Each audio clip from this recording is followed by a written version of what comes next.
आज मैं आपके लिए लेकर आई हूँ भगवान गौतम बुद्ध की एक अद्भुत कहानी। दोस्तों, हमारे जीवन में दुख तो बहुत आता है और यह दुख सबके जीवन में आता है, मगर हम अपनी ज़िंदगी में दुख से बहुत परेशान हो जाते हैं।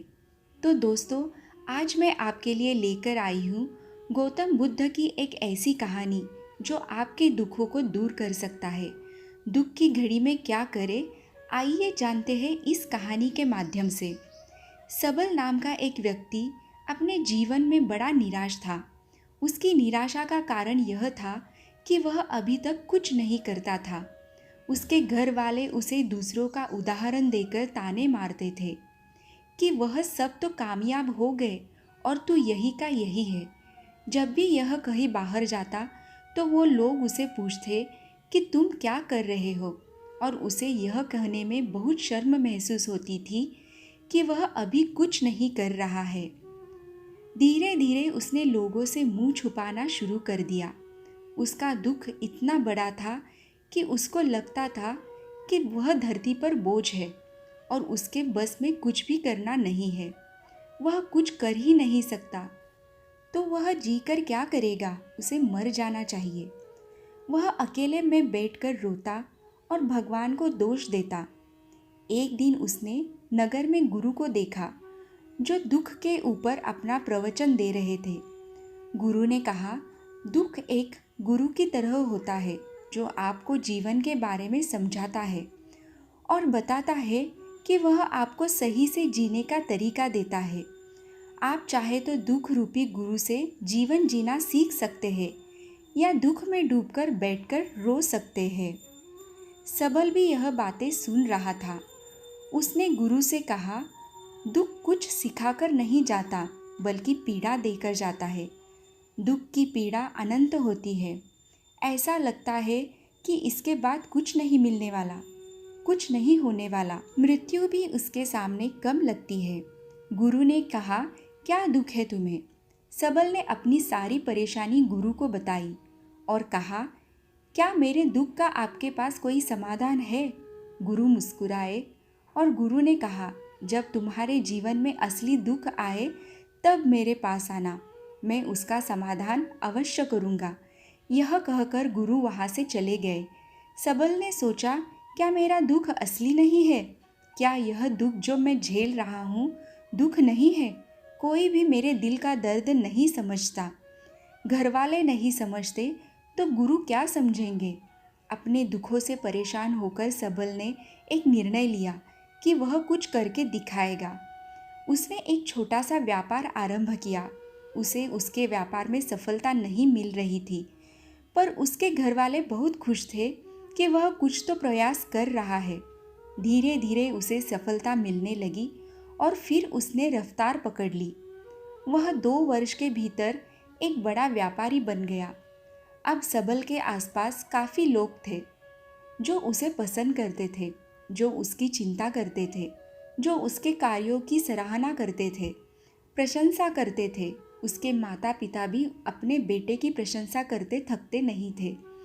उसके मित्रों की संख्या दिन ब दिन बढ़ती जा रही थी। वह बहुत खुश था। अपनी जिंदगी में पड़ोस के कुछ मित्रों ने उसे समझाया कि जब वह बड़ा व्यापारी बनकर इतना सुखी रह सकता है, तो सोचो अगर तुम इस नगर के, इस राज्य के सबसे बड़े व्यापारी हो जाओ तो कितना सुख होगा तुम्हारे पास, कितने लोग तुमसे जुड़ेंगे, कितना यश तुम्हारा फैल जाएगा। स्वयं राजा भी तुम्हारी तारीफ करेंगे और ज़रूरत पड़ने पर तुमसे ही धन उधार लेंगे। यह बात सबल के मन में बैठ गई और अब वह अधिक प्रयास करने लगा। लेकिन सब कुछ उसे बहुत जल्दी चाहिए था। ज़्यादा समय इसमें यह बर्बाद नहीं करना चाहता था। इसलिए उसने ऐसे कार्य किए जो उचित नहीं थे। उसने बहुत बड़ी मात्रा में धन उधार लिया, अपने मित्रों से लिया। ज़्यादा मुनाफा कमाने के चक्कर में अपने माल की गुणवत्ता खराब कर दी। उसके मित्र उसे जैसा समझाते गए वह वैसा करता गया। दूसरे व्यापारियों के खिलाफ षड्यंत्र भी रचे। अब उसके जीवन का सुकून कहीं चला गया था। उसे रातों की नींद नहीं आती थी। वह हमेशा कुछ उधेड़ बुन में लगा रहता था। सुख साधन की सारी वस्तुएं होने के बाद भी उसे किसी में सुख नहीं मिल रहा था। एक दिन सबल अपने रथ में बैठकर एक मार्ग से जा रहा था। रास्ते में उसने गुरु का आश्रम देखा। वह गुरु के पास पहुंचा और कहा, गुरुदेव, आपने कहा था कि असली दुख हो तो मेरे पास आना।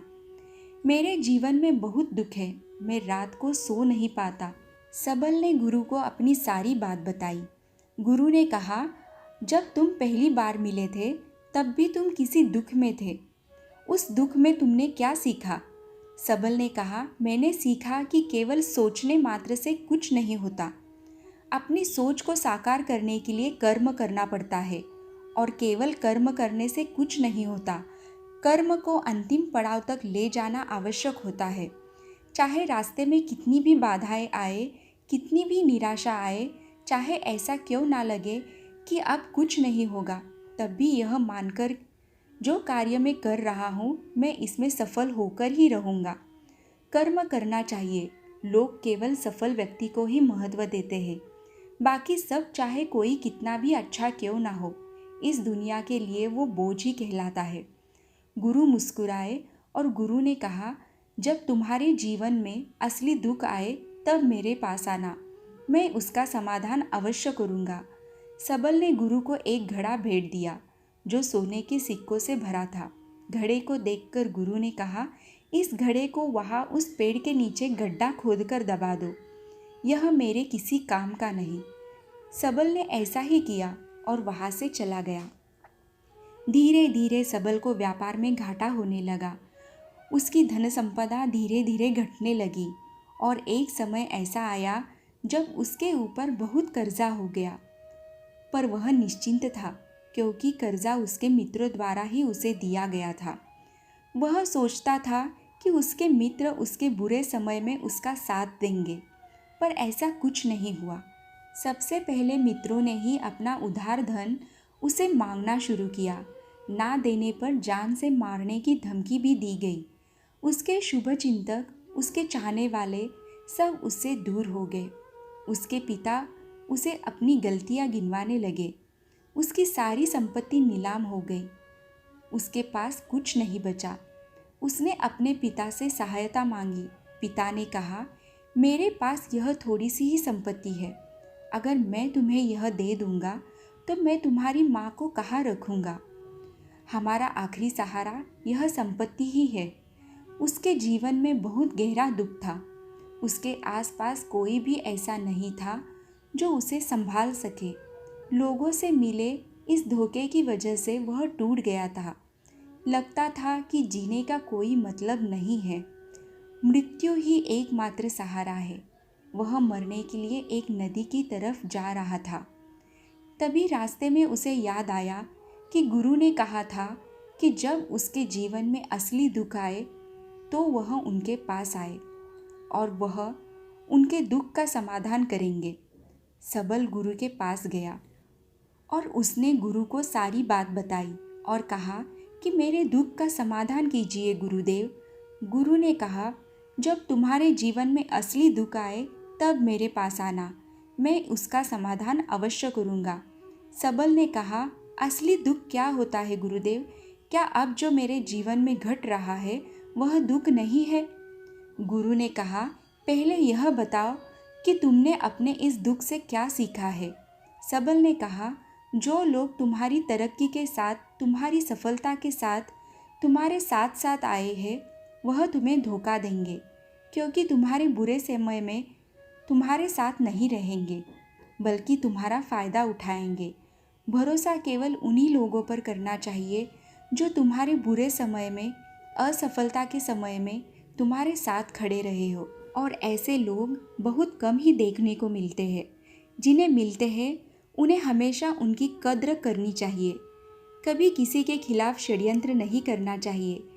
ईमानदारी और धैर्य के साथ काम करना चाहिए। लालच नहीं करना चाहिए।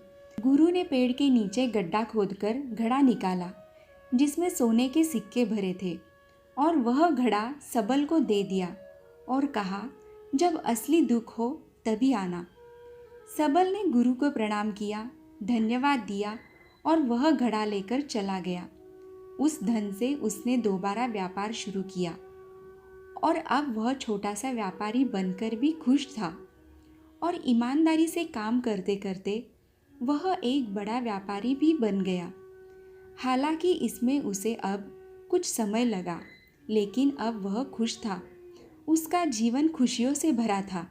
लेकिन आप कितने ही खुश हैं, कितना ही अच्छा काम करते हो, दान करते हो, पुण्य करते हो, लोगों की मदद करते हो। जीवन में दुख सबके आता है। तो सबल के जीवन में भी दुख आया। उसके माता पिता की मृत्यु हो गई। वह दोनों एक ही दिन मृत्यु को प्राप्त हो गए।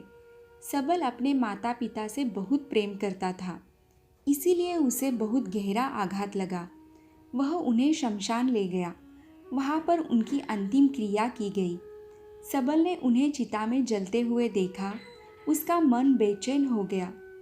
उसके मन में हजारों सवाल खड़े हो गए। वह घर वापस आया तो अपने माता पिता की संपत्ति को देखा, जिसके लिए वह हमेशा लड़ते रहते थे। आज वह लावारिस पड़ी थी। उसकी देखरेख करने वाले, उसके लिए लड़ने वाले चले गए थे। उसके पिता ने जो भी इकट्ठा किया था सब वही रखा था। एक दिन पहले तक भी वह अपनी संपत्ति के लिए किसी से भी लड़ने के लिए तैयार थे, पर आज नहीं। उसका मन बहुत बेचैन हो रहा था। लग रहा था जैसे कुछ खाली है, कुछ अकेलापन है, कुछ डर है, कुछ है जो समझ नहीं आ रहा। इसीलिए वह गुरु के पास पहुंचा। गुरु ने सबल को देखते ही कहा, क्या कोई दुख है? सबल ने कहा, जीवन में वैसे तो कोई दुख नहीं है, सब ठीक है, सब सुख है, पर आज मेरे माता पिता की मृत्यु हो गई और मेरा मन बहुत दुखी है। गुरु ने कहा, इसमें दुखी होने वाली क्या बात है? एक दिन सबके प्रियजनों को मर जाना है। जीवित तो यहाँ कोई ना रहा और ना कोई रहेगा। तुम भी एक दिन मर जाओगे। हो सकता है कल, या कहो आज, या कहो तो अभी तुम मर सकते हो। सबल ने कहा, गुरुदेव आप यह क्या कह रहे हैं? मैं भी मर जाऊंगा, पर अभी तो मैं जवान हूँ। गुरु ने कहा, इस प्यारे से भ्रम में तो हम सब जीते हैं कि मृत्यु बूढ़ों को ही आती है, जबकि उनके सामने ही जवान मर जाते हैं, बच्चे मर जाते हैं। मृत्यु का कोई किसी उम्र से लेना देना नहीं है। गुरु के मुख से यह बातें सुनकर सबल वहाँ से चुपचाप चला गया, पर उसका मन जैसे बेचैन हो गया था। वह कुछ खालीपन सा महसूस कर रहा था। दिन रात वह अपने बारे में ही सोचता रहता कि वह क्या कर रहा है, वह क्या है, क्यों है, कैसे है, हम क्या है, हम करने क्या आए हैं, क्या बस चीज़ों का उपभोग करना है और मर जाना है? उसे कोई जवाब नहीं मिल रहा था और उसका दुख बढ़ता ही जा रहा था। कुछ दिन बाद वह वापस गुरु के पास पहुंचा और गुरु को सारी बात बताई। गुरु मुस्कुराए और गुरु ने कहा, आज पहली बार तुम्हारे जीवन में असली दुख उत्पन्न हुआ है। वास्तव में यही है जो दुख कहलाने लायक है, कि हमें नहीं पता कि हम क्या कर रहे हैं, क्यों है, कैसे है, कौन है और हमें क्या करना है। सबल ने कहा, गुरुदेव मेरे दुख का समाधान कीजिए। गुरु ने कहा, हम सब अपनी जीवन भर क्या इकट्ठा करते रहते हैं। सबल ने कहा, गुरुदेव सभी लोग धन संपत्ति, मान सम्मान, प्रेम, परिवार, मित्र, शत्रु, पद, प्रतिष्ठा इकट्ठा करते रहते हैं। गुरु ने कहा, क्या इनमें से कुछ भी इकट्ठा करके हम अपने साथ ले जा सकते हैं? सबल ने कहा, नहीं गुरुदेव, इनमें से कुछ भी साथ नहीं जाता। मेरे माता पिता के साथ भी कुछ नहीं गया, सब तो यही छूट गया। गुरु ने कहा, ध्यान से समझना, इस दुनिया में जिसे हमें इकट्ठा करना है उसे हम कभी इकट्ठा करते ही नहीं।